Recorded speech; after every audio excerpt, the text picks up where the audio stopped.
रे बाबा। अंग्रेज डरता था टीपू सुल्तान से। आज हमें हमारे मैनिफेस्टो में फोटो टीपू सुल्तान का डालेंगे। मर्द के बच्चे मर्द का नाम लेते हैं। आज हमारे हिम्मत है। मोदी को नहीं डरे, उसके बाप को नहीं डरे, क्या डरेंगे? हम बोले अमित शाह को, एनआरसीला सीआरसीला बोले अमित शाह एनआरसी बाबा का नाम है क्या? पूछा रे खबरस्तान को आ। 800 साल पहले हमारे दादा 100 कहीं तुझे दिखाती, तेरे बाप का बाप कहां से है तुझे नहीं मालूम, हमें दिखाती। 800 साल से हमारे लोग कहां से करने का तारीख है। इन्ना नुरीदकुम इन्ना नुखरिजकुम तारतन उखरा। इसी मिट्टी से तुम्हें पैदा किए हैं, इसी मिट्टी में तुम्हें पहुंचाएंगे, इसी मिट्टी से तुम्हें उठेंगे। मातृभूमि ये हमारी है, इसलिए हम इस मिट्टी के अंदर जा रहे हैं। इसी माँ के पेट से खबर से हम उठ के खड़ेंगे आखिरत के वक्त। तो ये जज्बा ईमान रखने वाले हैं ना अमित शाह। तू किराएदार है, मकानदार नहीं है। 5 साल का है तू, क्या कि तू मिशना रखले को जीत को आया। बच्चे जो है टेस्ट ट्यूब पे में तुम्हें डायरेक्ट बच्चे बने वाले नवे, ट्यूब के अंदर उतारने को बच्चे बने वाले तुम्हें। हमें डायरेक्ट बच्चे बनाने वाले रे। हमारा खुदा जनने वाला नहीं, जनवाने वाला है। उस खुदा को मानने वाले हैं हम लोग। तो इसलिए आप तमाम लोग गुलबर्गा की तारीख के अंदर बंदे नवाज के सरजमीन, यहां से पहली बार एक मुसलमान जाना, बीदर से एक दलित जाना, ये रायचूर से एक वाल्मीकि समाज नायक समाज का जाना, ये काम जो है मेरे सदारत में मैं किया हूं। आज भी इसलिए मैंने बोला हनुमगौड़ा को यादगीर का एमएलए नहीं तो गुलबर्गा के अंदर मिनिस्टर बनकर आना, वो हमें देखना। वो दिन देखते हैं कि मेरी जबान से कभी बात झूठ नहीं होती, क्योंकि तो मुझे फिक्र ही नहीं है। मुल्क अल्लाह साया रसूलुल्लाह का दिया, उसका भी भला, नहीं दिया उसका भी भला। तो इसलिए आज इस देश का नौजवान, इस देश के बुजुर्ग तमाम एकजुट होकर जो है इस कॉन्फ्रेंस के अंदर साथ दें। और एमएलए सीटा कांग्रेस अपनी जगह रहे, बीजेपी अपनी जगह रहे, ये दो को भी देख डालें तुम्हें। एक बार हमला देखो, सिर्फ 5 साल, 10 साल भी नहीं पूछते, 5 साल काम नहीं करे, फिर तुम्हारे सामने मुंह दिखाते नहीं हमें। क्यों? शर्म और हया है हमला। बीजेपी वाले कांग्रेस वाले को इतना बोलते, शैतान को देखो रे, उन्हें गलती काम करे तो सामने आ रहा शर्म रहा, तुम्हें उससे भी खराब शर्म खराब काम कर रही, फिर भी आपको गए सामने तुम्हारी सूरत दिखा रही। तो आज मैं आप तमाम से यही दरख्वास्त करता हूं कि पूरा साथ दे। मास्टर मुनियप्पा आरपीआई के वैद्य संघा, मोहनराज, पूरे वाल्मीकि समाज, अब मुझे यकीन हुआ हैदराबाद कर्नाटक में कांग्रेस बीजेपी से ज्यादा एमएलए सीटा में जीत को दिखाते इंशाअल्लाह। खाली दलित मुस्लिम मिले तो बस है, यहां पर वो मेजॉरिटी है, ये तो जनने का इनू ज्यादा। और हमारे घर में बैठा बच्चे कहते हैं, बोलते नहीं नजर होता माटी मिला बोलते, ये मुखंडरुಗಳು ಬಂದಿದ್ದಾರೆ, ನಿಮಗೆ ಎಷ್ಟು ನಾನು ಧನ್ಯವಾದ ಹೇಳಿದ್ರು ಕಡಿಮೆ। ಇದು ನಾವು ನಮಗಾಗಿ ಮಾಡ್ತಾ ಇಲ್ಲ, ಇಲ್ಲಿ ಇರೋರಿಗಾಗಿ ನಾವು ಯಾರು ಮಾಡ್ತಾ ಇಲ್ಲ, ಇವತ್ತು ತುರ್ತಕ್ಕೆ ಒಳಪಟ್ಟಿರ್ತಕ್ಕಂಥ ಈ ಸಮಾಜಕ್ಕಾಗಿ ಮಾಡ್ತಾ ಇಲ್ಲ। ಏನು ಬಾಬಾ ಸಾಹೇಬ್ ಅಂಬೇಡ್ಕರ್ ಅವರು ಭಕ್ತ ಭಂಡಾರಿ ಬಸವಣ್ಣವ್ರು ಹೇಳಿದ್ರು, ಅವನಾರವ ಎನಿಸಿದರಯ್ಯ, ಅವ ನಮ್ಮವ ಇವ ನಮ್ಮವ ಎನಿಸಯ್ಯ ಅಂತೇಳಿ ಹಾಗಾಗಿ ನೀವು ನಮ್ಮವರು. जिसकी रोजी में हलाल नहीं उसकी दुआ कबूलियत नहीं. हलाल रोजी खाने वाले की दुआ अल्लाह ताला कबूल करता है. इसलिए बोले मोदी हम ना महालों की फिक्र नहीं है बाबा, हमारे खबर की फिक्र है. वही है हमारा ताजमहल, वही है हमारी सब कुछ चीज. हमारी लड़ाई वो खबर हमारी अच्छी हो, आखिरत अच्छी हो. अगर आखिरत खबर अच्छी होना है तो इंसानियत की खिदमत करो. नमाज पढ़ो जन्नत मिलेगी, खिदमत करो तो खुदा मिलेगा. अगर खुदा मिल गया तो जन्नत भी मिल गई, सारी दुनिया भी मिल गई. यही चीज रखकर जो है इस उम्र के अंदर भी मैं जो है आज दिन रात सफर कर रहा हूं. हम लोग सब फिर रहे हैं. जब तक हम लोग पाएंगे नहीं तब तक चैन से हम बैठेंगे नहीं. ಆದ್ರಿಂದ ನಮ್ಮೆಲ್ಲರಿಗೂ ಹೃತ್ಪೂರ್ವಕವಾಗಿ ಅಭಿನಂದಿಸಿ ಸಂಕಲ್ಪ ಮಾಡಿ ಹೊರಡ್ರಿ.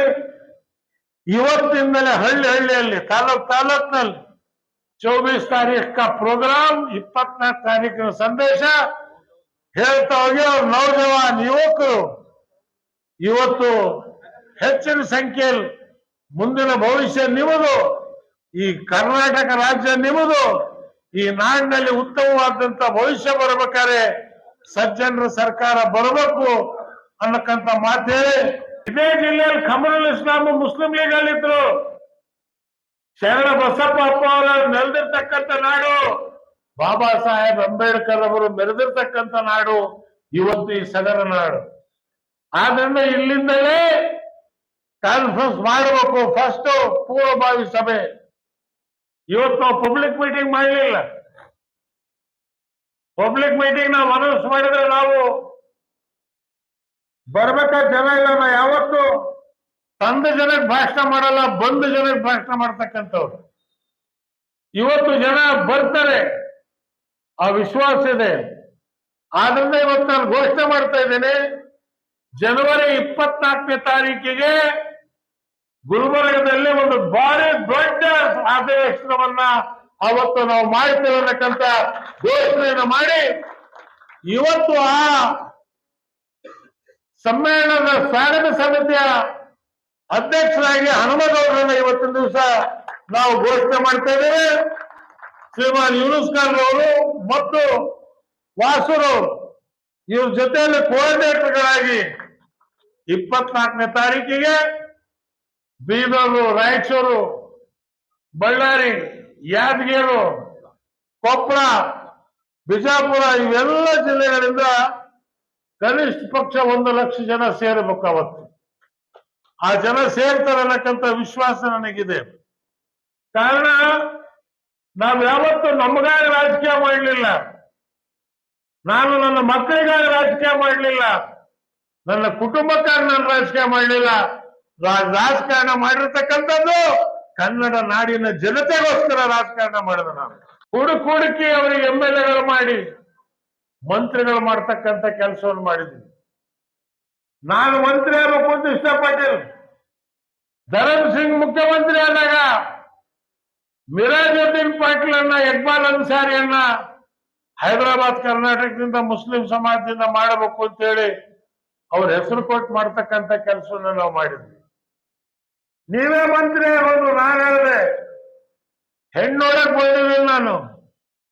ನನ್ನ ಅಳಿಯನಿ ಹುಡುಗಿ ಚೆನ್ನಾಗಿದ್ರೆ ಮಾವನೇ ಮದುವೆ ಆಗ್ತೇನೆ ಅನ್ನಕ್ಕಂತ ಸರಿಯಲ್ಲ. ನಾನು ಸಂಬಂಧ ಹುಡುಕಕ್ ಬಂದೇನೆ. ಈ ಹುಡುಗರು ಬೆಳಿಬೇಕು, ಈ ನಾಡು ಕಟ್ಟಬೇಕು. ಇವತ್ತು ತೊಗರಿ ಬೆಳೆ ರೇಟ್ ಇಲ್ಲ, ರೈತರಿಗೆ ಬರಗಾಲ ಒಂದ್ ಕಡೆ, ಬೆಳೆ ಬಂದ್ರೆ ಧಾರಣೆ ಇಲ್ಲ.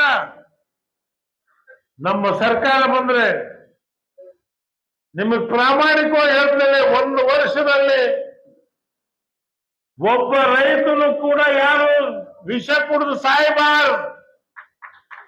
ಇವತ್ತು ಅವ್ರು ಏನು ಸಾಲಗಳು, ಲಕ್ಷಾಂತರ ಕೋಟಿ ರೂಪಾಯಿ ಸಾಲ ಬ್ಯಾಂಕ್ನವರು ಬಂಡವಾಳಶಾಹಿಗಳ ಸಾಲ ಮಾಫ್ ಮಾಡಿದ್ರು. ಆದ್ರಿಂದ ಇವತ್ತು ನಾವು ನಮ್ಮ ಸರ್ಕಾರ ಬಂದ್ರೆ ಯಾವ ರೈತನಿಗೆ ಇವತ್ತು 2 ಎಕರೆ ಭೂಮಿ ಇದೆ ಅವನಿಗೆ ಒಂದು ಕಾಯಿರ್ ಕೊಡ್ತೇವೆ. ಆ ಕಾರ್ಡ್ ಕೊಟ್ರೆ ವರ್ಷಕ್ಕೆ 5 ಲಕ್ಷ ರೂಪಾಯಿ ಸಾಲ ಅವನಿಗೆ ಬರೀ ಆ ಕಾರ್ಡ್ ಮೇಲೆ ಕೊಡ್ಬೇಕೆ ಹೊರತು ಈ ಬೇರೆ ಯಾವುದೋ ಕೇಳಬೇಕಂತದ್ದಿಲ್ಲ. ಇವತ್ತು 30,000 ಕೋಟಿ ರೂಪಾಯಿ ST/SC ದಲಿತರೇ, ನಿಮ್ಮನ್ನ ಲೂಟಿ ಮಾಡ್ತಿರ್ತಕ್ಕಂಥವ್ರು ನಿಮ್ಮ ಸಮಾಜದ ಮಂತ್ರಿಗಳೇ. 30,000 ಕೋಟಿ ರೂಪಾಯಿ ಒಂದು ವರ್ಷಕ್ಕೆ ನಾವು ದಲಿತರ ಮೇಲೆ ಖರ್ಚು ಮಾಡಿದ್ರೆ 5 ವರ್ಷದೊಳಗೆ ಒಬ್ಬ ದಲಿತ ನಿರುದ್ಯೋಗಿ ಇರಲ್ಲ,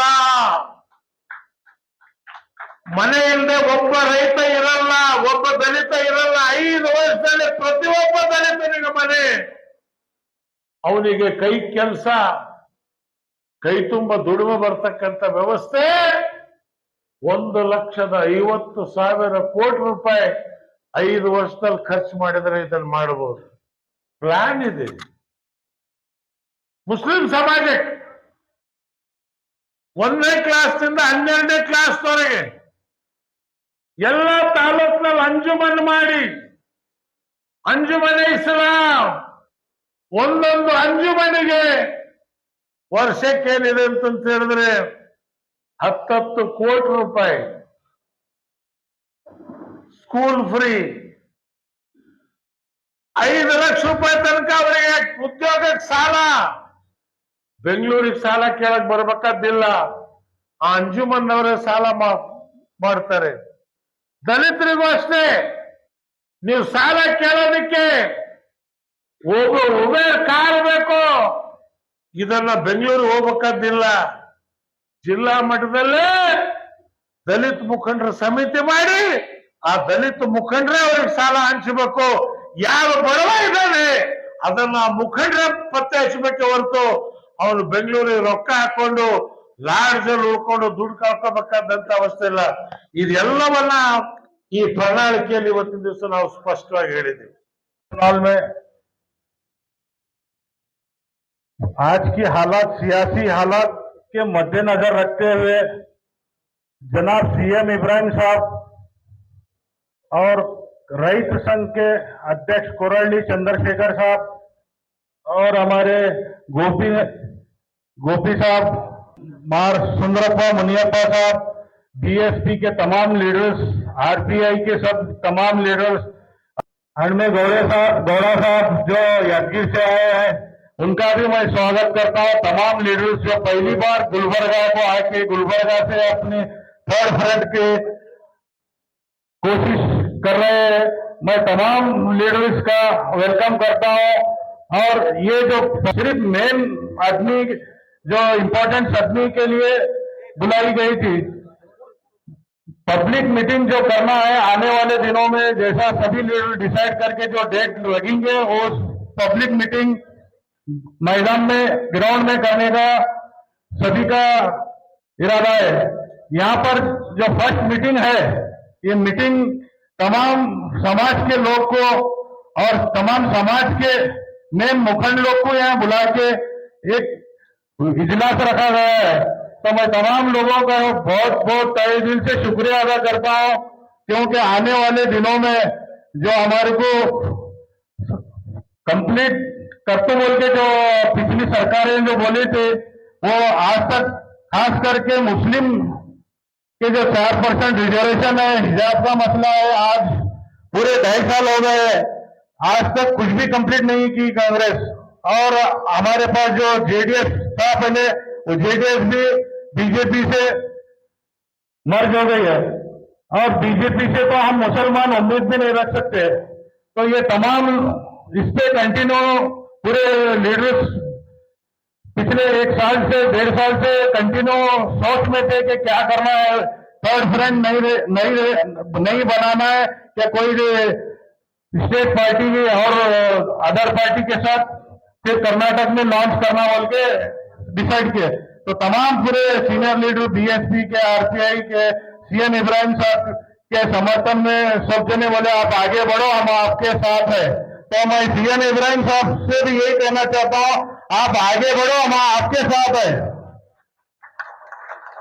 तमाम लोग का मैं बहुत बहुत तहे दिल से शुक्रिया अदा करता हूं कि अपना कीमती टाइम निकाल के अपना वक्त दिया है। शुक्रिया। आपने हिंदुस्तान की सरजमीन को कर्नाटका की सरजमीन को, यहाँ की सियासत को अपनी पूरी जिंदगी मुक्त कर दी।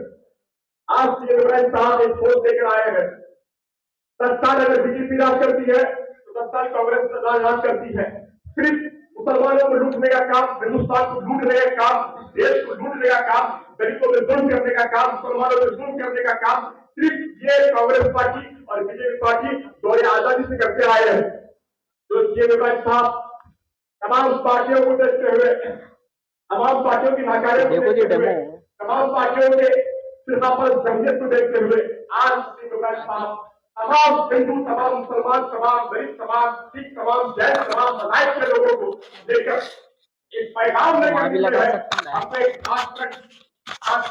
ऐसी पार्टी बनाना है जिसके अंदर दलितों को उनका हक दिया जाए, मुसलमानों को उनका हक दिया जाए, मुसलमानों के हुकूक की बात की जाए, दलितों के हुकूक की बात की जाए। ऐसे ऐसे ऐसे लोग जो इन फैसिस्ट ताकतों के खिलाफ, नरेंद्र मोदी के खिलाफ, ये कांग्रेस गवर्नमेंट के खिलाफ जो है, इन फैसिस्ट लोगों के खिलाफ आंख में आंख डालकर अपने हुकूक की बात कर सके। ಬಂಧುಗಳೇ, ಈ ವಿಷಯವನ್ನ ಕಳೆದ 1.5 ವರ್ಷದಿಂದ ಚರ್ಚೆ ಮಾಡಿದ್ವಿ. ದಕ್ಷಿಣ ಭಾರತದಲ್ಲಿ, ಕರ್ನಾಟಕದಲ್ಲಿ ಈ ದಿಲ್ಲಿ ರಾಜಕೀಯ ಪಕ್ಷಗಳನ್ನ ಬಿಟ್ಕೊಂಡು ಕರ್ನಾಟಕವನ್ನ ಒಡೆದು ಬಡದು ಗೋರಿ ಏನೋ ಬಾಚ್ಕೊಳ್ಳೋದು ಅಂತೀವಲ್ಲ, ಗೋರ್ಕೊಳ್ಳೋದು, ಆ ಗೋರ್ಕೊಳ್ಳೋದ್ರ ಮೂಲಕ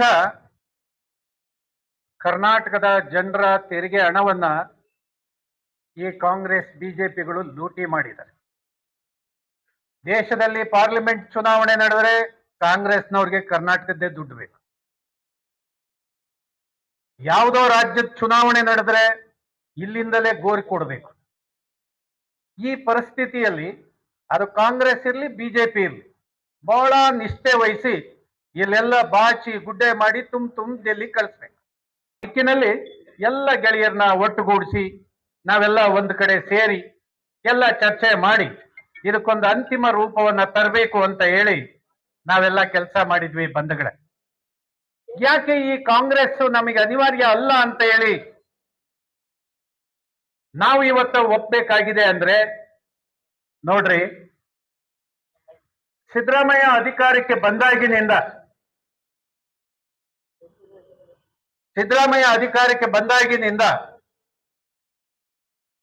2,500 ಜನ ರೈತರು ವಿಷ ಕುಡಿದು ಜೀವ ಬಿಟ್ರು. ಏನಪ್ಪ ಸಿದ್ದರಾಮಯ್ಯ, ಏನ್ ಗ್ಯಾರಂಟಿ? ಆ ಸಾಯ್ತಾ ಇರೋರ ಬಗ್ಗೆ ನಿಂದ ಏನಯ್ಯ ಪ್ರಶ್ನೆ? ಉತ್ತರ ಹೇಳು. ರೈತರು ಬದುಕೊಂಗಿಲ್ವಾ ಈ ನಾಡಲ್ಲಿ? ಕುತ್ತವರು, ಬಿತ್ತವರು, ಬೆಳೆಯೋರು, ನಿಮ್ಗೆಲ್ಲ ಅನ್ನ ಹಾಕೋರು, ಹಾಲು ಕೊಡೋರು, ಹಣ್ಣು ತರಕಾರಿಗಳನ್ನು ಕೊಡೋರು, ಮೊಟ್ಟೆ ಮಾಂಸವನ್ನ ಕೊಡೋರು, ನಿಮಗೆ ಕೈ ತುಂಬ ತೆರಿಗೆಯನ್ನ ಯಾವುದೇ ಚೌಕಾಸಿ ಮಾಡ್ದಂಗೆ ಕೊಡೋರು, ಆ ಜನ ವಿಷ ಕೊಡು ಸಾಯ್ತಾ ಇದಾರೆ ಅಂದ್ರೆ ಏನ್ ಬಂದಿದೆ ರೋಗ ನಿಮ್ಗೆ? ಮಾತಾಡಕ್ಕಾಗಲ್ಲ, ನಿಮ್ಗೆ ತೀರ್ಮಾನ ಮಾಡಕ್ಕಾಗಲ್ಲ. ರೈತ ಯಾಕೆ ಸಾಯ್ತಾ ಇದ್ದಾನೆ ಅನ್ನೋದಕ್ಕೆ ಕಳೆದ 26 ವರ್ಷಗಳ ಹಿಂದೆ ಡಾಕ್ಟರ್ MS ಸ್ವಾಮಿನಾಥನ್ ಅವರು ವರದಿಯನ್ನ ಭಾರತ ಸರ್ಕಾರ ಕೊಟ್ಟಿದ್ದಾರೆ. ಮಿಸ್ಟರ್ ಮೋದಿ ಅವರೇ, ನೀವು 13ಕ್ಕೆ ಚುನಾವಣೆಗೆ ಬರುವಾಗ ರೈತರಿಗೆ ದೇಶ ತುಂಬಾ ಏನ್ ಹೇಳಿರಿ? MS ಸ್ವಾಮಿನಾಥನ್ ವರದಿ ಆಧರಿಸಿ ರೈತರಿಗೆ ಆದಾಯ ತಂದ್ಕೊಡ್ತೇನೆ, ರೈತ ಬಾಂಧವರೇ ನೀವು ನನ್ನನ್ನ ಬೆಂಬಲಿಸಿ ಪ್ರಧಾನಮಂತ್ರಿ ಮಾಡ್ರಿ, ನಾನು ರೈತರನ್ನ ಕಾಪಾಡ್ತೀನಿ ಅಂತ ಹೇಳಿದ್ರಲ್ಲ ನೀವು. ಎಲ್ಲ ಕಾಂಗ್ರೆಸ್ ಬಿಜೆಪಿ ಹರಾಮ್ ಕೋರ್ರ, ಹೊಟ್ಟೆಗೆ ಹಣ ತಿಂತೀರಾ ನೀವು? ರೈತರು ಪ್ರತಿ ದಿನ ಸಾಯ್ತಾ ಇದ್ದಾರೆ. ಏನ್ ಮಾಡ್ತಾ ಇದ್ದೀರಿ? ಏನ್ ಹುಡುಕ್ತಾ ಇದ್ದೀರಿ ಮಾರ್ಗನ? ಗ್ಯಾರಂಟಿ ಅಂತೆ, ಗ್ಯಾರಂಟಿ. ಏನ್ ಗ್ಯಾರಂಟಿ ನಿಮ್ದು? ಗ್ಯಾರಂಟಿ ನಿಮ್ಮ ಓಟಿಗೋಸ್ಕರ ಗ್ಯಾರಂಟಿ. ಗ್ಯಾರಂಟಿಗಳು ಜನರ ಉದ್ಧಾರ ಮಾಡಕ್ಕೆ ಅಲ್ಲ, ನಿಮಗೆ ಓಟ್ ಬೇಕು. ಗ್ಯಾರಂಟಿ ಯಾರ್ದು ದುಡ್ಡು? ಯಾರ್ದು ದುಡ್ಡು ಗ್ಯಾರಂಟಿಗೆ? ನಮ್ದೇ ದುಡ್ಡು. ನಮ್ದೇ ದುಡ್ಡನ್ನ ನಮಗೆ ಲಂಚ ಕೊಟ್ಟಂಗೆ ಚುನಾವಣೆ ಮುಂಚೆ ಆಶ್ವಾಸನೆ ಕೊಟ್ಬಿಡೋದು, ನಾವು ಕೊಡ್ತೀವಿ. ಯಾರ್ ದುಡ್ಡು ಕೊಡ್ತೀರಪ್ಪ? ತಪ್ಪನ್ನ ನಾವು ಎಷ್ಟು ಕಾಲ ಮಾಡ್ತಾ ಇದ್ದೀವಿ, ಇದೇ ತಪ್ಪನ್ನ ಎಷ್ಟು ಕಾಲ ಮಾಡಬೇಕು, ಇದೇ ತಪ್ಪನ್ನ ಎಷ್ಟು ಕಾಲ ಮುಂದುವರಿಸಬೇಕು, ಇದಕ್ಕೆ ನಿಲ್ಲಿಸಬೇಕು. ಈ ಒಂದು ತೀರ್ಮಾನವನ್ನ ನಿಲ್ಲಿಸಿ ನಾವು ಕನ್ನಡ ನಾಡಿನ ಮಕ್ಕಳು, ಈ ಮಣ್ಣಿನ ಮಕ್ಕಳು, ನಾವು ಈ ಮಣ್ಣಿಗೆ ಬೇಕಾದಂತ, ಮಣ್ಣಿನ ಸಮಸ್ಯೆಗೆ ಬೇಕಾದಂತ ಪರಿಹಾರ ಕಂಡುಹಿಡಿಯೋರು ನಾವು. ಈ ಕಷ್ಟಗಳನ್ನ ದೂರ ಮಾಡಲಿಕ್ಕೆ ನಾವೆಲ್ಲರೂ ಪಣ ತೊಟ್ಟು ನಿಂತ್ಕೋಬೇಕಾಗಿದೆ ಬಂಧುಗಳೇ. ಆ ಮೂಲಕ ನಮ್ಮ ಕಷ್ಟವನ್ನ ನಾವು ಒದ್ದು ಓಡಿಸಿ ಸಮೃದ್ಧ ಕರ್ನಾಟಕವನ್ನ ಕಟ್ಟಬೇಕಾಗಿದೆ. ಬಂಧುಗಳೇ, ಕಳೆದ 4-5 ವರ್ಷಗಳಿಂದ ಇಲ್ಲಿರ್ತಕ್ಕಂಥ ದಲಿತ ಚಳವಳಿ, ರೈತ ಚಳವಳಿ, ಮುಸಲ್ಮಾನ್ ಬಂಧುಗಳು, ಕನ್ನಡ ಪರ ಚಳವಳಿಗಳು ಎಲ್ಲ ನಿರಂತರವಾಗಲು ಚರ್ಚೆಯಲ್ಲಿ ತೊಡಗಿಸ್ಕೊಂಡಿದ್ದಾರೆ.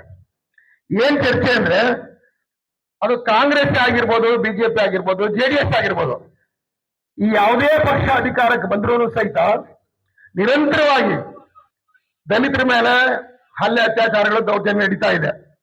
ರೈತರ ಸಮಸ್ಯೆಗಳಂತೂ 40-45 ವರ್ಷಗಳ ಬೀದಿ ಮೇಲೆ ಬಂದ್ರು. ನಮ್ಮ ಬೆಳೆಗಳಿಗೆ ವೈಜ್ಞಾನಿಕ ಬೆಲೆ ಬೇಕು ಅಂತ ಹೇಳಿ ಪ್ರೊಫೆಸರ್ ನಂಜುಂಡಸ್ವಾಮಿ ಅವರು, ರುದ್ರಪ್ಪ ಅವರು, MD ಸುಂದರೇಶ್ ಅವರು, ಇವರೆಲ್ಲರೂ ಬೀದಿ ಮೇಲೆ ಬಂದವರು ಇನ್ನು ಬೀದಿ ಮೇಲೇನೆ ಇದ್ದಾರೆ. ಅವ್ರ ಮೇಲೆ ಗೋಲಿಬಾರ್ಗಳಾಗಿದೆ, ಪೊಲೀಸ್ ಲಾಠಿಗಳು ಬಿದ್ದವೆ, ಜೈಲ್ ಪಾಲಾಗಿದ್ದಾರೆ. ಇನ್ನು ತನಕ ಅವ್ರ ಸಮಸ್ಯೆಗಳಿಗೆ ಮುಕ್ತಿ ಸಿಕ್ಕಿಲ್ಲ. ಹಾಗೆ ದಲಿತರು ಇವತ್ತು ನೆಮ್ಮದಿಯಿಂದ ಇಲ್ಲ.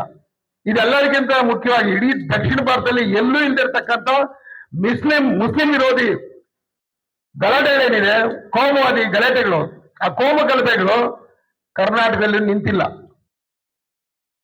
ಬಿಜೆಪಿ ಇದ್ದಾಗ ಬಿಜೆಪಿ ಅವ್ರು ಮಾಡ್ತಾರಂತಾರೆ, ಸರಿ ಬಿಜೆಪಿ ಕಾಂಗ್ರೆಸ್ ಬಂದ್ರೆ ಅದು ಹಂಗೆ ಮುಂದುವರಿತಾ ಇದೆ.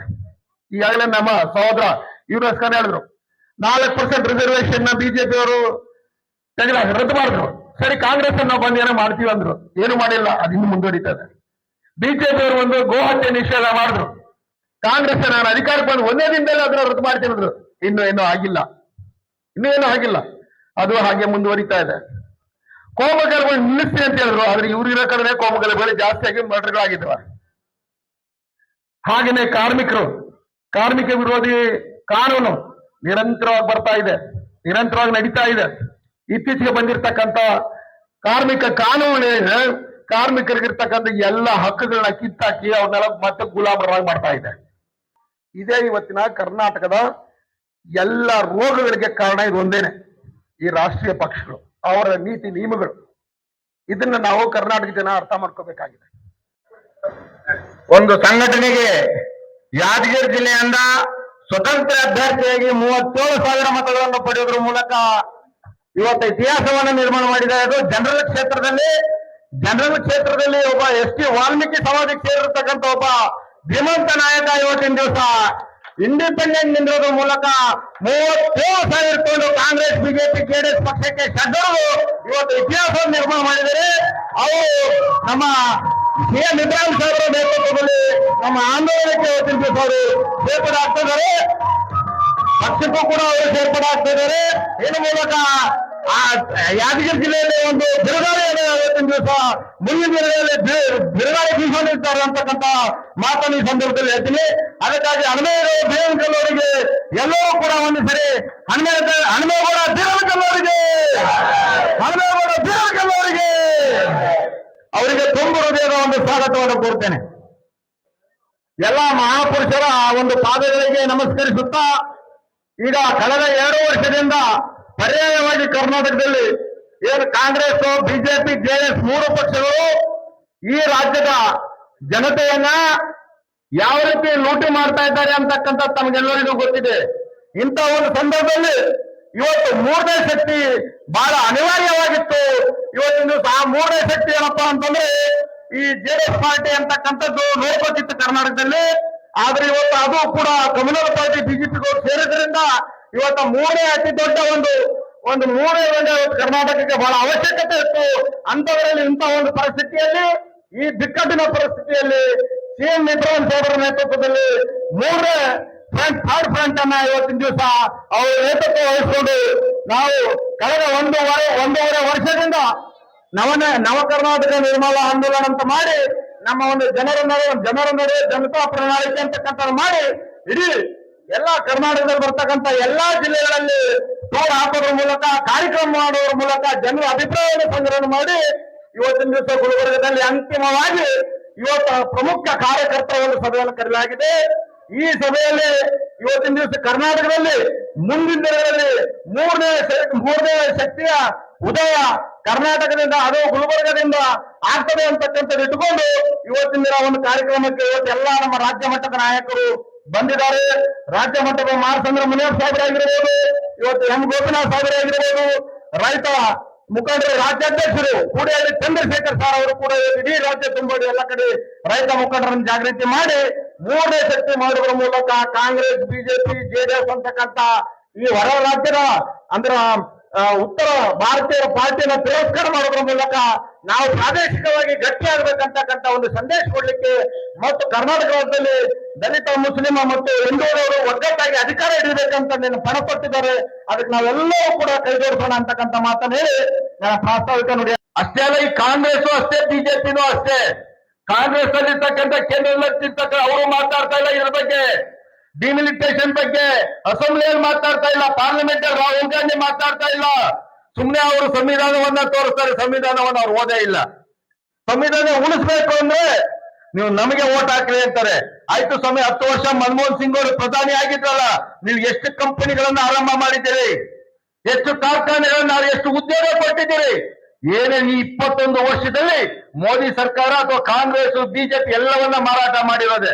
ಆ ಕಾರಣಕ್ಕೋಸ್ಕರ ನಮ್ಮ ನಾಡನ್ನ ನಾವು ಉಳಿಸ್ಕೊಳ್ಬೇಕಾಗಿದೆ, ನಮ್ಮ ಭೂಮಿಯನ್ನ ಉಳಿಸ್ಕೊಳ್ಬೇಕಾಗಿದೆ, ನಮ್ಮ ಉದ್ಯೋಗವನ್ನ ನಾವು ಕಂಡ್ಕೊಳ್ಬೇಕಾಗಿದೆ, ನಾವು ಸ್ವಾಭಿಮಾನದಿಂದ ಕರ್ನಾಟಕವನ್ನು ಬದುಕಬೇಕಾಗಿದೆ, ಕಟ್ಟಬೇಕಾಗಿದೆ. ಆ ಕಾರಣಕ್ಕೋಸ್ಕರ ಇವತ್ತು ತಮ್ಮ ಮುಂದೆ ಜನತಾ ಪ್ರಣಾಳಿಕೆಯನ್ನ ತಂದಿದ್ದೀರಿ.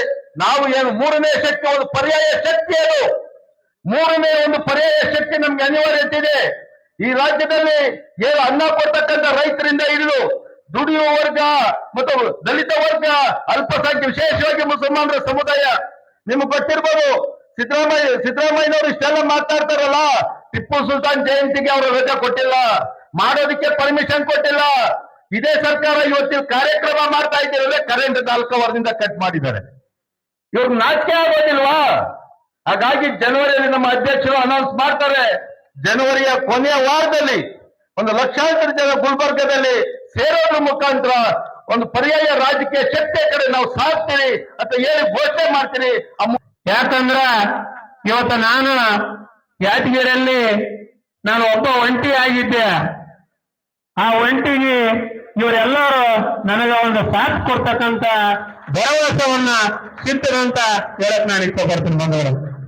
ಇವತ್ತು ಯಾಕೆ ಹೇಳ್ತೇನೆ ಅಂದ್ರ, ಇವತ್ತು ನನಗ ಪಾರ್ಲಿಮೆಂಟ್ ಚುನಾವಣೆಯಲ್ಲಿ ಅನೇಕ 2 ಪಕ್ಷದವರು ಕರೆದ್ರು. ಇವತ್ತ ನಾನು ಆ ಪಕ್ಷವನ್ನು ಮನಸ್ಸು ಒಪ್ಪಲಿಲ್ಲ.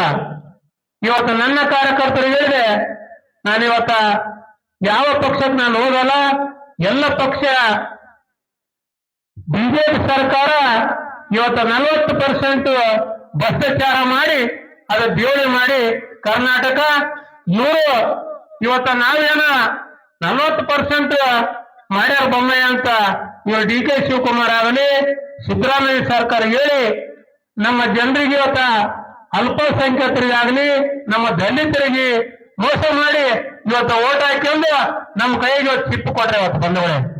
ಇವತ್ತು ಯಾಕೆ ಹೇಳ್ತೇವೆ ಅಂದ್ರ, ಗ್ಯಾರಂಟಿ ಕೊಡ್ತೇವೆ ಅಂತ 2,000 ಹಾಕಿ ಇವತ್ತು ಹಬ್ಬಕೈಯಲ್ಲಿ ಅವರಿಗೆ ಆ ಮನೆ ನಡೆಸಿ 2,000 ಬಂದ್ರೆ 5,000 ದುಡ್ಡು ಹೋಗ್ತದೆ ಇವತ್ತು ಬಂದವಳೆ. ನಮ್ಮ ರೈತರ ವಿಚಾರ ಮಾಡ್ಬೇಕಿದು. ಇವತ್ತು ಪ್ರತಿಯೊಂದಲ್ಲಿ ಆ ವಿಚಾರವನ್ನ ಕಿಟ್ಕೊಂಡು ಇವತ್ತ ನಮ್ಮ 2,000 ದುಡ್ಡಿನಲ್ಲಿ ಗ್ಯಾರಂಟಿ ಕೊಡ್ತೇವೆ ಅಂತ ಬಸ್ಸು ಪಿರಿ ಅಂತೇಳಿ ನಮ್ಮ ಹೆಣ್ಮಕ್ಳು ರೈತರು ಇವತ್ತ ಕೂಲಿ ಮಾಡಿಕೊಂಡು ಚೆನ್ನಾಗಿ ಸಂಸಾರ ಮಾಡ್ಕೊಂಡು ತಿಂತಿದ್ರು. ಅಂತವ್ರಿಗೆ ತಿರುಗಾಡ ಕಟ್ಟಿ ಅದು 2,000 ಅಲ್ಲ, ಮತ್ತೆ 4,000 ಖರ್ಚಾಗ್ತದೆ ಅಂತ ಸರ್ಕಾರ ಇವತ್ತ ಕೋಡಿಹಳ್ಳಿ ಅಣ್ಣವರು ಹೇಳಿದ್ರು. ಇವತ್ತು ಯಾವ ತರ ಭ್ರಷ್ಟಾಚಾರ ಮಾಡ್ತಾರ, ಇವತ್ತು ಯಾವ್ದಕ್ಕ ಒಂದು ಇವತ್ತ DK ಶಿವಕುಮಾರ್ ಅವರು ಹೇಳಿದ್ರು 100 ಕೋಟಿ ಇದ್ರು 1,00,000 ಕೋಟಿ ಮಾಡ್ಬೇಕಂತಿದ್ದಾರೆ. ಇವತ್ತ ಕರ್ನಾಟಕದಲ್ಲಿ ಇವತ್ತ ನಮ್ಮ ಮುಸಲ್ಮಾನ್ ಬಾಂಧವರಿಗೆ 2ನೇ ಶಕ್ತಿ, 2ನೇ ಸ್ಥಾನದಾಗ ಅವ್ರಿಗೆ ಇವತ್ತ ಏನಿದ್ದೀರ. ನಾನು ಯಾಕೆ ಹೇಳ್ತೀನಿ ಅಂದ್ರ, ಇರ್ತಕ್ಕಂಥ ಒಳ್ಳೆ ನಾಯಕರಿಗೆ ಮೋದಿ ಕುದಿಸಿ ಯಾರೋ ತಮ್ಮ ಹೊಗಳ ಭಟ್ರಿಗೆ ಮಂತ್ರಿಯನ್ನು ಕೊಟ್ಟು ಅವ್ರ ಓಟನ್ನು ಹಾಕ್ಕೊಂಡು ಇವತ್ತು ಉಪಯೋಗ ಮಾಡಿ ದುರಿತಂಗ ಮಾಡ್ತಾರ. ಇವತ್ತು ನನ್ನ ಯಾದಗಿರಿಯಲ್ಲಿ ಮುಸಲ್ಮಾನರು ಸಾಲಿಡ ಕಾಂಗ್ರೆಸ್ ವೋಟ್ ಹಾಕಿದ್ರು. ಇವತ್ತ MLA ಹೋದ್ರ ನನಗೇನು ಗೊತ್ತಿಲ್ಲಪ್ಪ.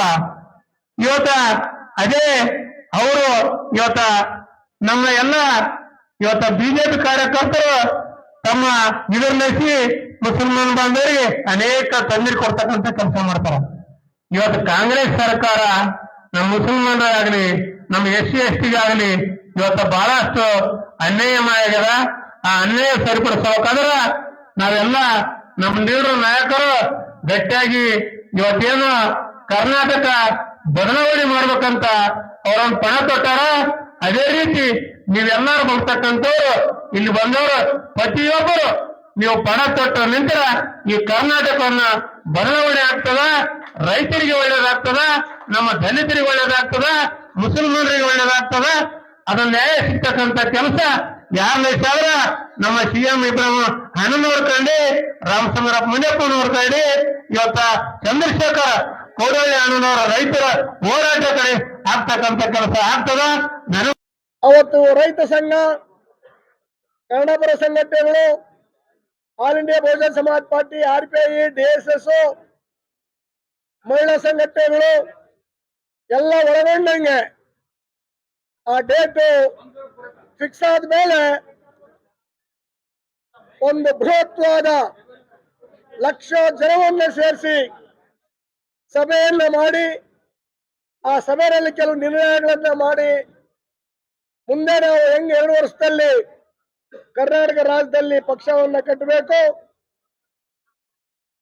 1,000 ರೂಪಾಯಿ ವೋಟ್ ಮಾರೋದು, 500 ರೂಪಾಯಿ ವೋಟ್ ಮಾರೋದು, ಮತ್ತೆ 5 ವರ್ಷ ಅವ್ರ ಮುಂದೆ ಧರಣಿ ಮಾಡ್ತಕ್ಕಂಥ ಕೆಲಸ ಬಿಟ್ಟು ಗಟ್ಟಿಯಾದ ಒಂದು ತೀರ್ಮಾನವನ್ನು ತಗೊಂಡು ಇವತ್ತು ನವ ಕರ್ನಾಟಕ ನಿರ್ಮಾಣದ ಆಂದೋಲನದ ಜೊತೆಯಲ್ಲಿ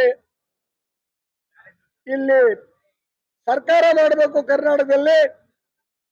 ಆ ನಿಟ್ಟಲ್ಲಿ ಇವತ್ತು ತೀರ್ಮಾನ ಆಗ್ತದೆ ಅಂತಕ್ಕಂಥ ಮಾತನ್ನ ಹೇಳಿ ನಮ್ಮ CM ಇಬ್ರಾಹಿಂ ಸಾಹೇಬರು ಮಾತಾಡಬೇಕಾಗಿದೆ. ಈಗ ಟೈಮ್ ಕೂಡ ಆಗಿದೆ.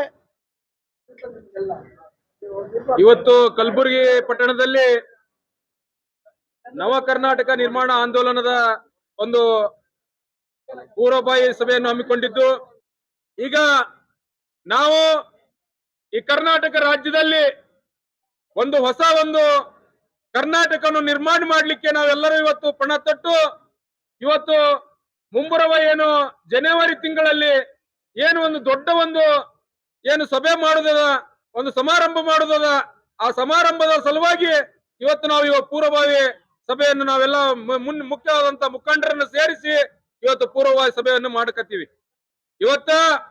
ನಾವಿವತ್ತು ಅರ್ಥ ಮಾಡ್ಕೋಬೇಕಾಗ್ಯದ.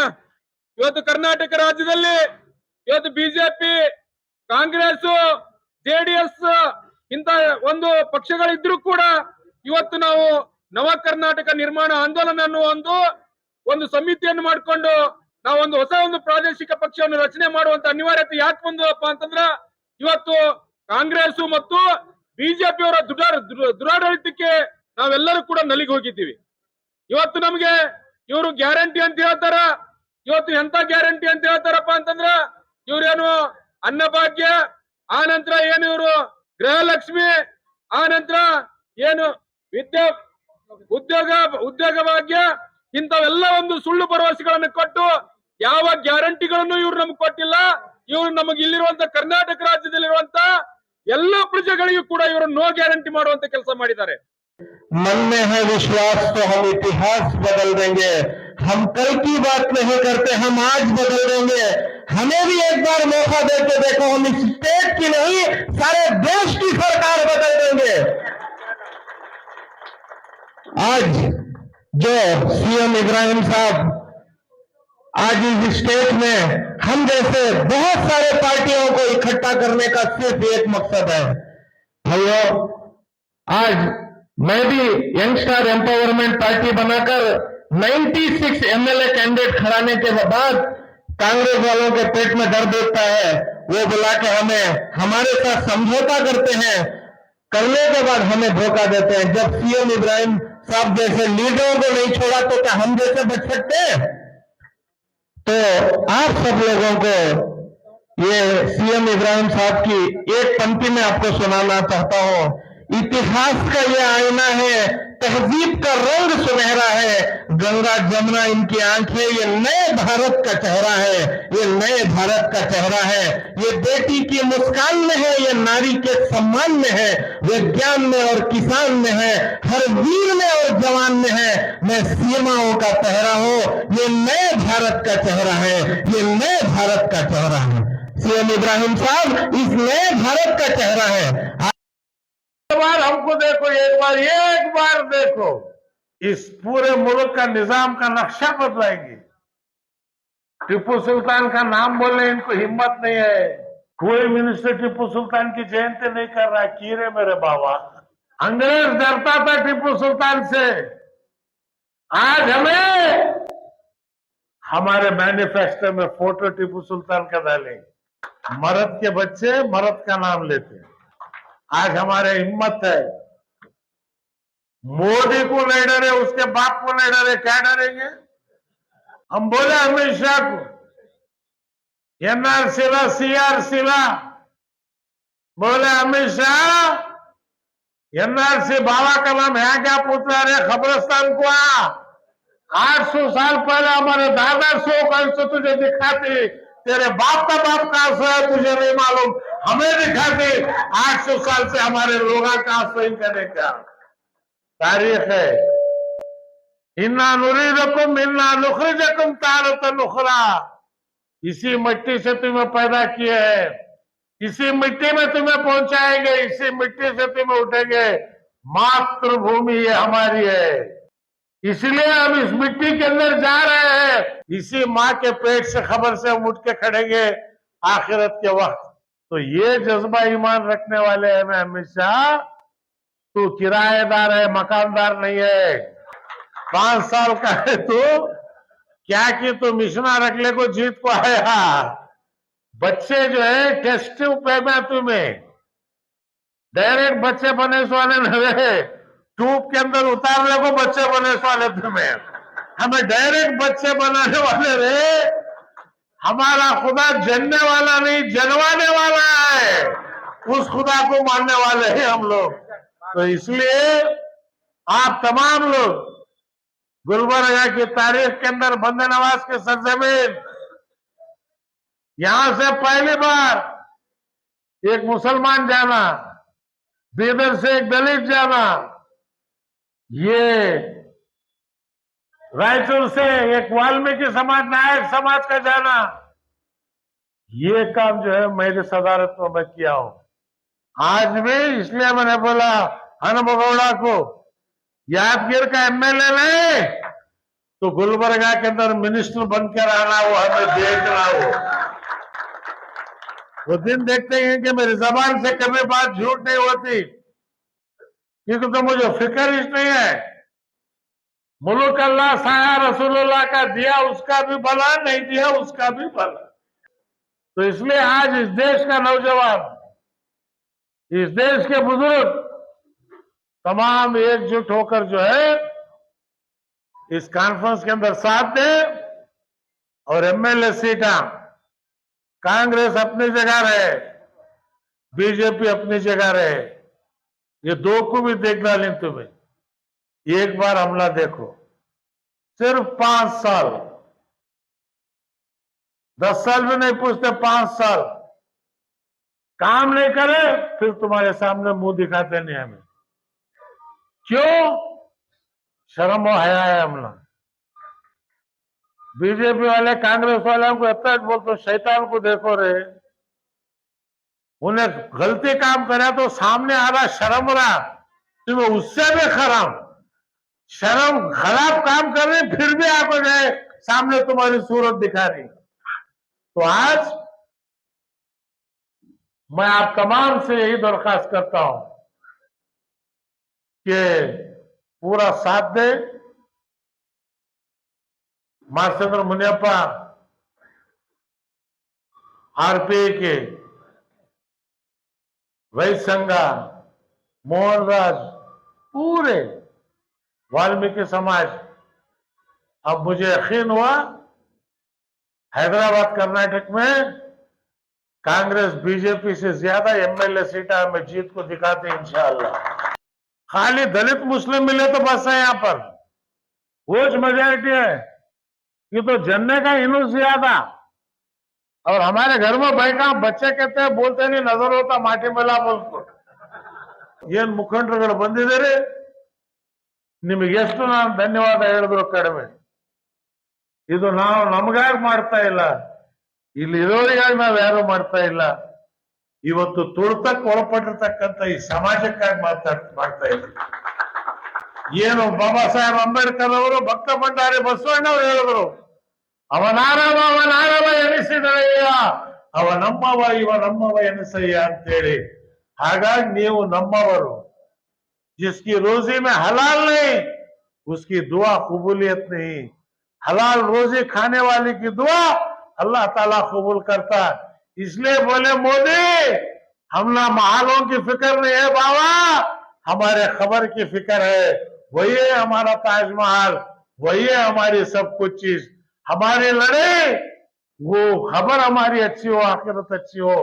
अगर आखिरत खबर अच्छी होना है तो इंसानियत की खिदमत करो, नमाज पढ़ो जन्नत मिलेगी, खिदमत करो तो खुदा मिलेगा। अगर खुदा मिल गया तो जन्नत भी मिल गई, सारी दुनिया भी मिल गई। यही चीज रखकर जो है इस उम्र के अंदर भी मैं जो है आज दिन रात सफर कर रहा हूं। हम लोग सब फिर रहे हैं, जब तक हम लोग पाएंगे नहीं तब तक चैन से हम बैठेंगे नहीं। आद्रिंदा तम्मेಲ್ಲರಿಗೂ ಹೃತ್ಪೂರ್ವಕವಾಗಿ ಅಭಿನಂದಿಸಿ ಸಂಕಲ್ಪ ಮಾಡಿ ಹೊರಡ್ರಿ. ಇವತ್ತಿಂದಲೇ ಹಳ್ಳಿಯಲ್ಲಿ ತಾಲೂಕಿನಲ್ಲಿ 24 ತಾರೀಖ್ का प्रोग्राम, 24 ತಾರೀಕಿನ ಸಂದೇಶ ಹೇಳ್ತಾ ಹೋಗಿ. ಅವ್ರ ನೌಜವಾನ್ ಯುವಕರು ಇವತ್ತು ಹೆಚ್ಚಿನ ಸಂಖ್ಯೆಯಲ್ಲಿ ಮುಂದಿನ ಭವಿಷ್ಯ ನಿಮ್ಮದು, ಈ ಕರ್ನಾಟಕ ರಾಜ್ಯ ನಿಮ್ಮದು. ಈ ನಾಡಿನಲ್ಲಿ ಉತ್ತಮವಾದಂತ ಭವಿಷ್ಯ ಬರಬೇಕಾದ್ರೆ ಸಜ್ಜನರ ಸರ್ಕಾರ ಬರಬೇಕು ಅನ್ನಕ್ಕಂತ ಮಾತು ಹೇಳಿ, ಇದೇ ಜಿಲ್ಲೆಯಲ್ಲಿ ಖಮರುಲ್ ಇಸ್ಲಾಂ ಮುಸ್ಲಿಂ ಲೀಗ್ ಅಲ್ಲಿದ್ರು. ಶರಣ ಬಸಪ್ಪ ಅಪ್ಪ ಅವರ ನೆಲೆದಿರ್ತಕ್ಕಂಥ ನಾಡು, ಬಾಬಾ ಸಾಹೇಬ್ ಅಂಬೇಡ್ಕರ್ ಅವರು ಮೆರೆದಿರ್ತಕ್ಕಂಥ ನಾಡು ಇವತ್ತು ಈ ಸಗರ ನಾಡು. ಆದ್ರಿಂದ ಇಲ್ಲಿಂದಲೇ ಕಾನ್ಫರೆನ್ಸ್ ಮಾಡಬೇಕು. ಫಸ್ಟ್ ಪೂರ್ವಭಾವಿ ಸಭೆ. ಇವತ್ತು ನಾವು ಪಬ್ಲಿಕ್ ಮೀಟಿಂಗ್ ಮಾಡಲಿಲ್ಲ. ಪಬ್ಲಿಕ್ ಮೀಟಿಂಗ್ ನಾವು ಅನೌನ್ಸ್ ಮಾಡಿದ್ರೆ ನಾವು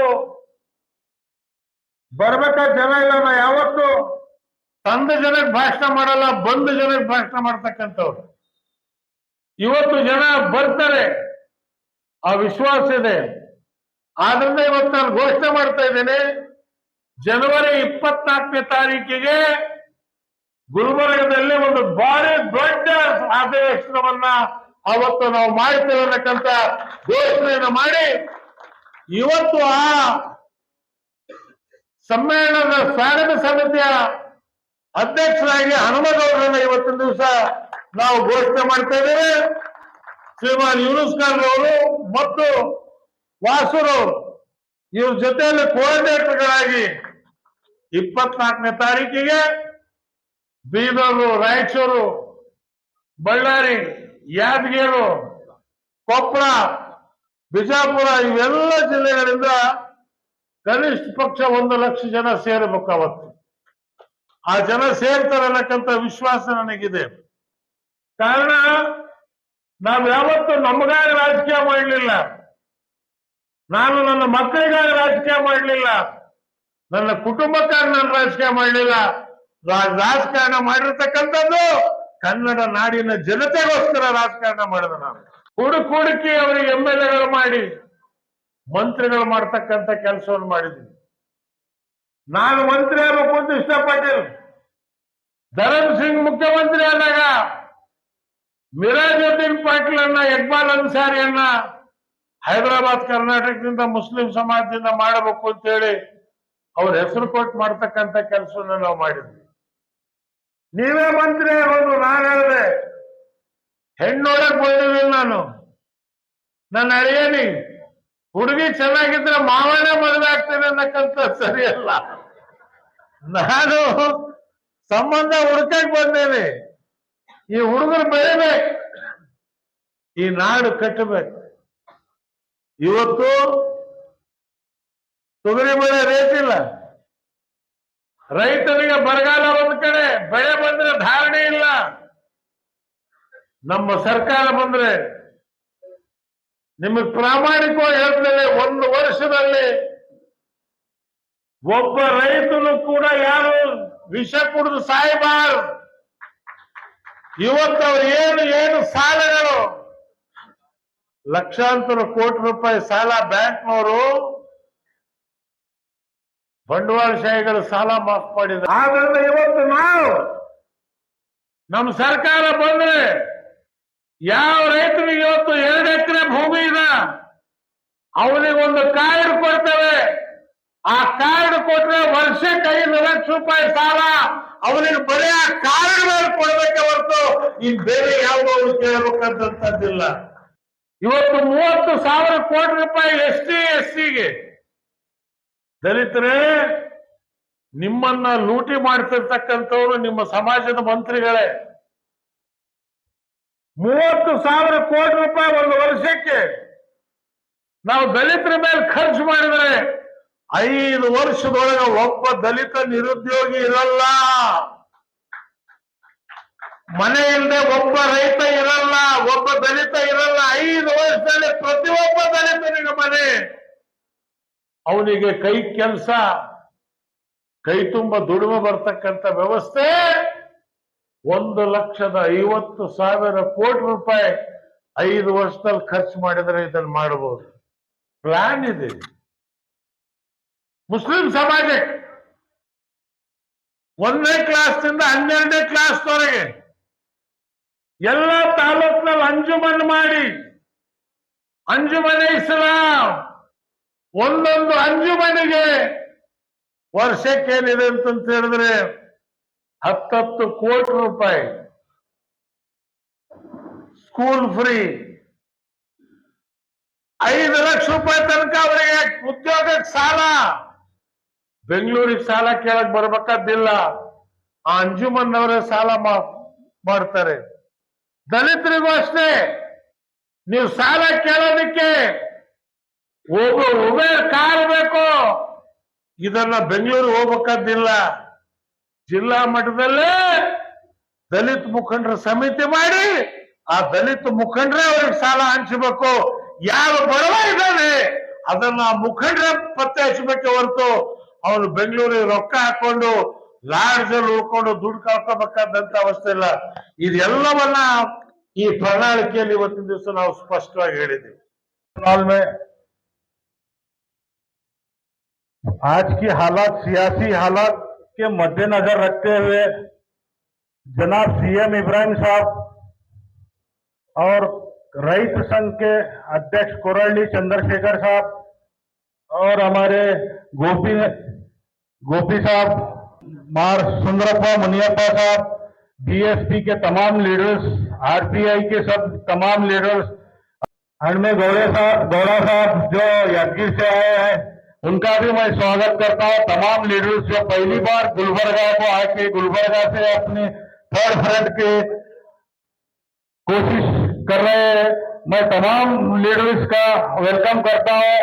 और ये जो सिर्फ मेन आदमी, जो इम्पोर्टेंट आदमी के लिए बुलाई गई थी, पब्लिक मीटिंग जो करना है आने वाले दिनों में, जैसा सभी लीडर डिसाइड करके जो डेट लगेंगे, उस पब्लिक मीटिंग मैदान में, ग्राउंड में करने का सभी का इरादा है। यहाँ पर जो फर्स्ट मीटिंग है, ये मीटिंग तमाम समाज के लोग को और तमाम समाज के मेन मुखंड लोग को यहाँ बुला के एक इजलास रखा गया है। तो मैं तमाम लोगों का बहुत बहुत तहे दिल से शुक्रिया अदा करता हूँ, क्योंकि आने वाले दिनों में जो हमारे को कंप्लीट करते बोल के जो पिछली सरकारें जो बोले थे, वो आज तक खास करके मुस्लिम के जो 4% रिजर्वेशन है, हिजाब का मसला है, आज पूरे 2.5 साल हो गए, आज तक कुछ भी कंप्लीट नहीं की कांग्रेस। और हमारे पास जो जेडीएस था पहले, वो जेडीएस भी बीजेपी से मर्ज हो गई है। और बीजेपी से तो हम मुसलमान उम्मीद भी नहीं रख सकते। तो ये तमाम इस पे कंटिन्यू पूरे लीडर्स पिछले 1 साल से 1.5 साल से कंटिन्यू सोच में थे कि क्या करना है, थर्ड फ्रंट नहीं बनाना है, क्या कोई स्टेट पार्टी और अदर पार्टी के साथ फिर कर्नाटक में लॉन्च करना बोल के डिसाइड किए। तो तमाम पूरे सीनियर लीडर बीएसपी के, आरपीआई के, सीएम इब्राहिम साहब के समर्थन में सब जने बोले आप आगे बढ़ो, हम आपके साथ है। तो मैं सीएम इब्राहिम साहब से भी यही कहना चाहता हूं, आप आगे बढ़ो, हम आपके साथ है। तमाम लोग का मैं बहुत बहुत तहे दिल से शुक्रिया अदा करता हूं कि अपना कीमती टाइम निकाल के अपना वक्त दिया है। शुक्रिया। आपने हिंदुस्तान की सरजमीन को, कर्नाटका की सरजमीन को, यहाँ की सियासत को अपनी पूरी जिंदगी मुक्त कर दी। आज सीएम इब्राहिम साहब एक सोच लेकर आए हैं। 10 साल अगर बीजेपी राज करती है तो 10 साल कांग्रेस राज करती है। सिर्फ मुसलमानों को लूटने का काम, हिंदुस्तान को लूटने का काम, देश को लूटने का काम, दलितों में जुल्म करने का काम, मुसलमानों में जुल्म करने का काम सिर्फ ये कांग्रेस पार्टी और बीजेपी पार्टी दौरे आजादी से करते आए हैं। तो सीएम इब्राहिम साहब तमाम पार्टियों को देखते हुए, तमाम पार्टियों की नाकारियों को देखते हुए, तमाम पार्टियों के सिर्फापन जमहूरियत को देखते हुए आज सीएम इब्राहिम साहब तमाम हिंदू, तमाम मुसलमान, तमाम दलित, तमाम सिख, तमाम जैन, तमाम मज़ाहिब के लोगों को लेकर एक पैगाम लेकर है। हमने एक खासकर एक ऐसी पार्टी बनाना है जिसके अंदर दलितों को उनका हक दिया जाए, मुसलमानों को उनका हक दिया जाए, मुसलमानों के हुकूक की बात की जाए, दलितों के हुकूक की बात की जाए। ऐसे लोग जो इन फैसिस्ट ताकतों के खिलाफ, नरेंद्र मोदी के खिलाफ, ये कांग्रेस गवर्नमेंट के खिलाफ जो है, इन फैसिस्ट लोगों के खिलाफ आंख में आंख डालकर अपने हुकूक की बात कर सके। ಬಂಧುಗಳೇ, ಈ ವಿಷಯವನ್ನ ಕಳೆದ 1.5 ವರ್ಷದಿಂದ ಚರ್ಚೆ ಮಾಡಿದ್ವಿ. ದಕ್ಷಿಣ ಭಾರತದಲ್ಲಿ, ಕರ್ನಾಟಕದಲ್ಲಿ ಈ ದಿಲ್ಲಿ ರಾಜಕೀಯ ಪಕ್ಷಗಳನ್ನ ಬಿಟ್ಕೊಂಡು ಕರ್ನಾಟಕವನ್ನ ಒಡೆದು ಬಡದು ಗೋರಿ ಏನೋ ಬಾಚ್ಕೊಳ್ಳೋದು ಅಂತೀವಲ್ಲ, ಗೋರ್ಕೊಳ್ಳೋದು, ಆ ಗೋರ್ಕೊಳ್ಳೋದ್ರ ಮೂಲಕ ಕರ್ನಾಟಕದ ಜನರ ತೆರಿಗೆ ಹಣವನ್ನ ಈ ಕಾಂಗ್ರೆಸ್ ಬಿಜೆಪಿಗಳು ಲೂಟಿ ಮಾಡಿದ್ದಾರೆ. ದೇಶದಲ್ಲಿ ಪಾರ್ಲಿಮೆಂಟ್ ಚುನಾವಣೆ ನಡೆದರೆ ಕಾಂಗ್ರೆಸ್ನವ್ರಿಗೆ ಕರ್ನಾಟಕದ್ದೇ ದುಡ್ಡು ಬೇಕು. ಯಾವುದೋ ರಾಜ್ಯದ ಚುನಾವಣೆ ನಡೆದ್ರೆ ಇಲ್ಲಿಂದಲೇ ಗೋರಿ ಕೊಡಬೇಕು. ಈ ಪರಿಸ್ಥಿತಿಯಲ್ಲಿ ಅದು ಕಾಂಗ್ರೆಸ್ ಇರಲಿ, ಬಿಜೆಪಿ ಇರಲಿ, ಬಹಳ ನಿಷ್ಠೆ ವಹಿಸಿ ಇಲ್ಲೆಲ್ಲ ಬಾಚಿ ಗುಡ್ಡೆ ಮಾಡಿ ತುಂಬ ಡೆಲ್ಲಿ ಕಳಿಸ್ಬೇಕು.